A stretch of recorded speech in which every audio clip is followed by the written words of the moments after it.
And just like that, the music ends, and you know what happens next. I get to invite friends and entrepreneurs and people of influence on, and this guy is all three of that. I've only known Barry Cates for 40 years or something stupid, but I'm thrilled to call him a friend. He's an incredible human being. He's got an amazing network, an amazing business. So, Barry Cates, welcome to the show. It's your chance to tell us something good. Well, Steve, actually hanging out with you for these next half hours is something good, right? Because obviously, me living in Miami, you living in Palm Beach, we don't really get the time together like we used to be at Hooligans when I was pitching.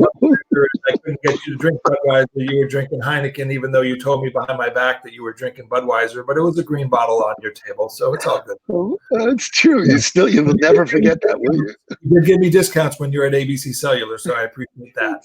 You will never. You know what? Bringing up Hooligans is unbelievable to me that you would remember that memory. So good for you. Why don't you explain to people like who you are, why Budweiser mattered? Because I know you way back when as Bud Barry. So tell our audience that.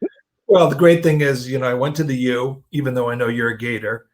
And then fortunately my sophomore year, I got the opportunity to be the Budweiser college rep on campus because, as you can appreciate at our age, we were the last group that was grandfathered in that was able to drink. So freshmen could drink because the legal drinking age back then was 18, and then it got moved to 21. So my sophomore year, I got hired as the Bud rep, and then we had a Schlitz rep, a Pabst rep, a Miller rep, and a Coors rep, actually, because what the beer companies at that time had felt, unlike today, is that if we could go ahead and get the kids to start drinking Budweiser early, then we would build brand loyalists out of them. So that's the reason why there was such a great concentrated marketing effort on getting the kids at that age to drink beer.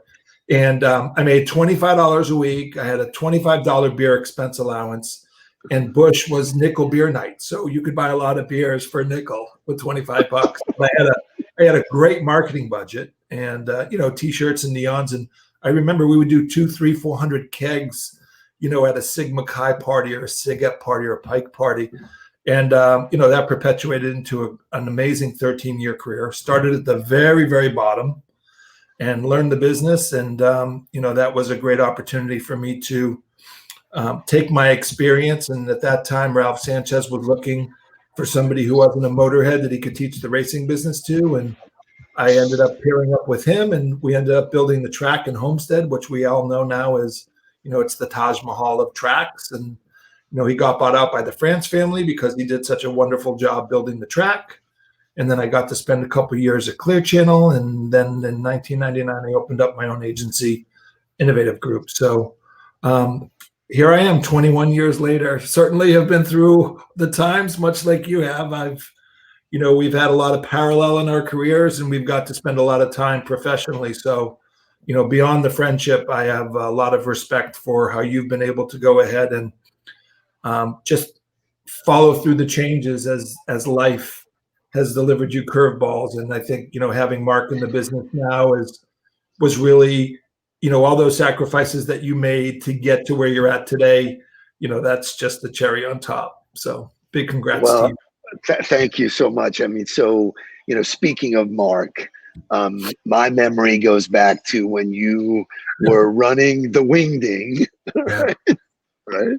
And the kind of guy you are, and I'm not the only one who feels this way. You're like this big teddy bear, from at the highest levels of companies, people just admire and respect you. And you said, hey, that was a fun event, by the way. That was always with, a lot of the Dolphin players and a lot of music and stuff. And you said, let Mark work with me.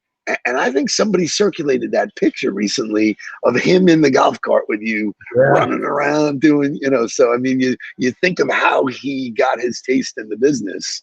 So it's, there are plenty of fond memories of us and traveling and doing stuff. You leap that and talk about when we went to Oklahoma, to see Florida State when Mark was working at Florida State. I mean, I hadn't even really thought about this until you just said that. I was like, you know what? Yeah. So anyway, what was so crazy is like being in Oklahoma, because the colors are so close, garnet and gold Right. and maroon and white.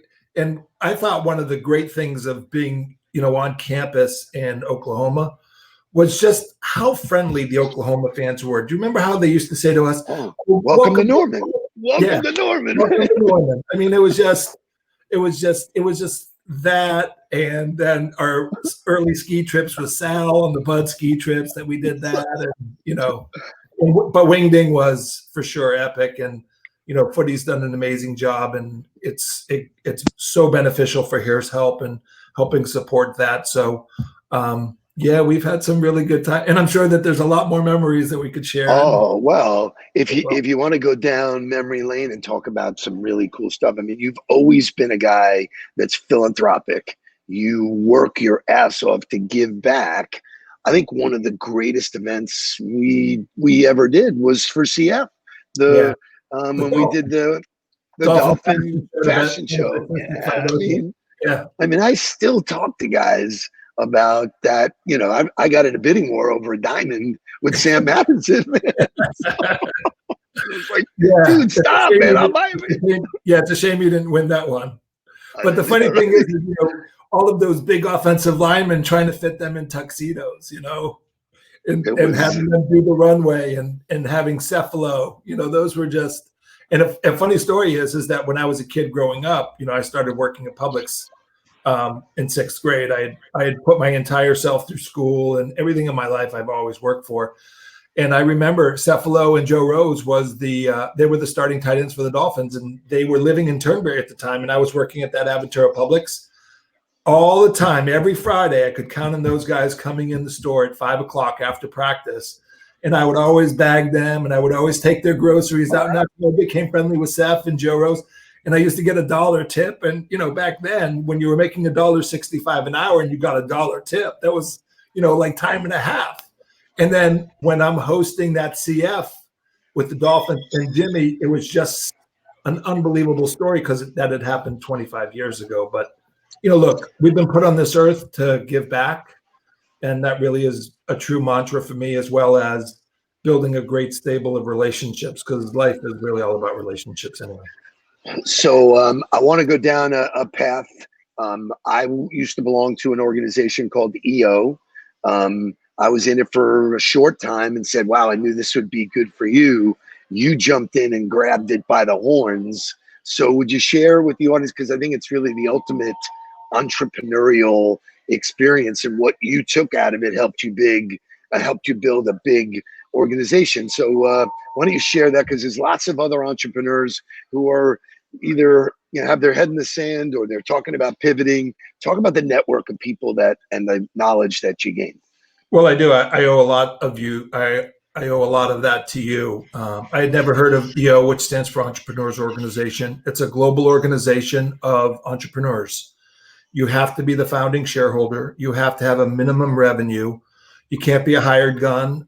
Taking nothing away for YPO, but YPO, you can be a CMO, a COO, a CEO, and when the times get tight and you lose your job, you can get a severance package and you're on your way. Well, in EO, that's not the case. You deal with HR issues, you deal with payroll issues. We all go through the experience of running our own businesses.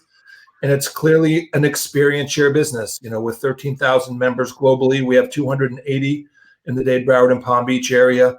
And it's just an unbelievable network of entrepreneurs that have somehow been through the journey that we're trying to go through. So the experience share behind them being able to tell us how to get to A to Z versus zigzagging through L and Q really helps make a difference. And as you know, it's a non-solicitation. So therefore, it's non-judgmental, and everybody is really in it for the same reason of helping grow the entrepreneurial spirit behind entrepreneurs.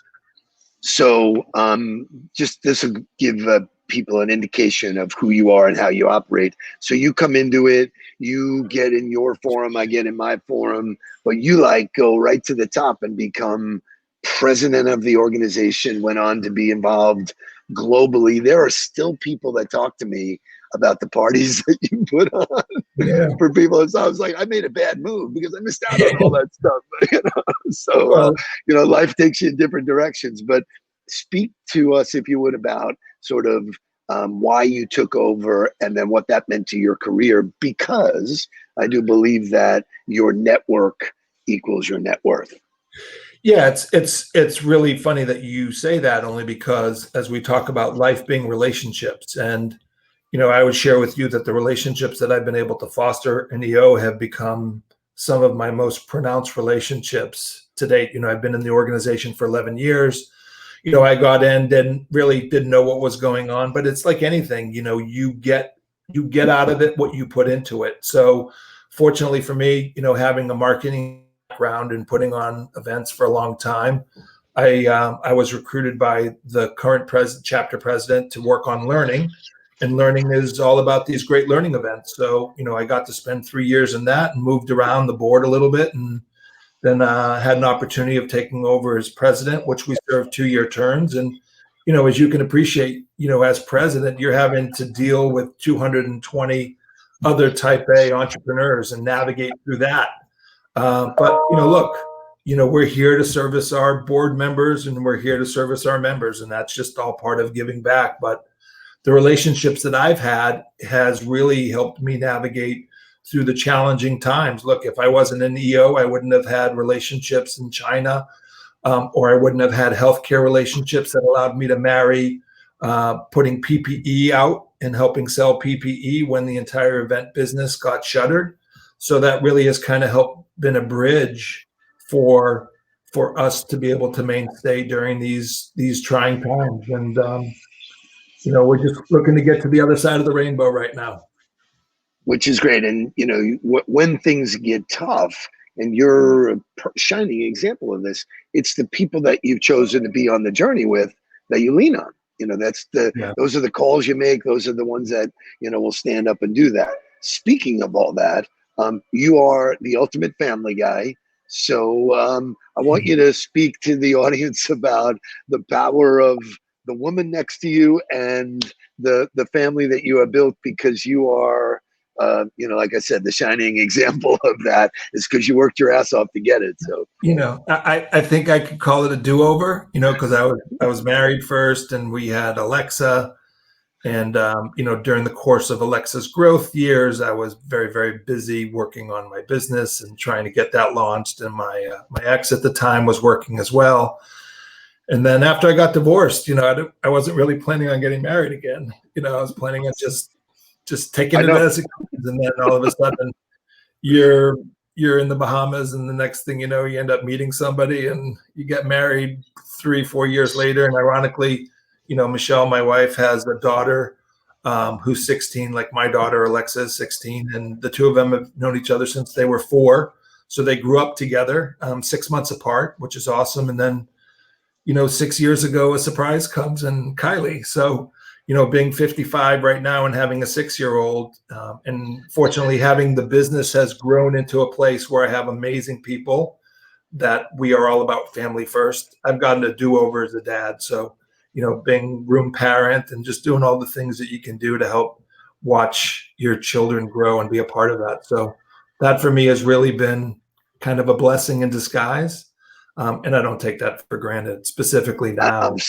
I'm so glad that we got to share that, because watching you and your career and watching that gift happen to you and the way you embraced it is so great. So I view you as a very successful person, very successful entrepreneur. You're an innovator for sure, and the name of your company has that in there.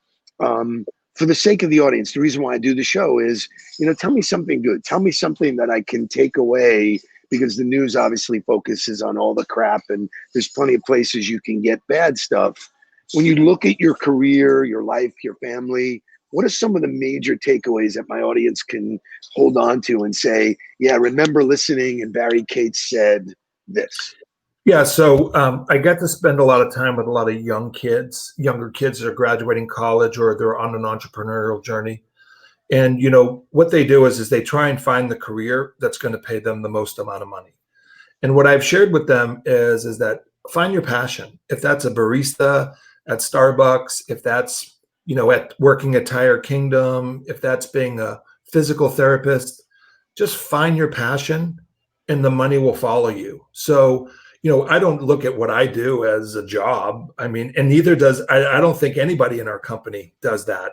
It's just that you love so much what you do that when you have that passion, it's not work. So, working 9 to 5 is not in the norm of any of it. It's a matter of doing the things that you love to do.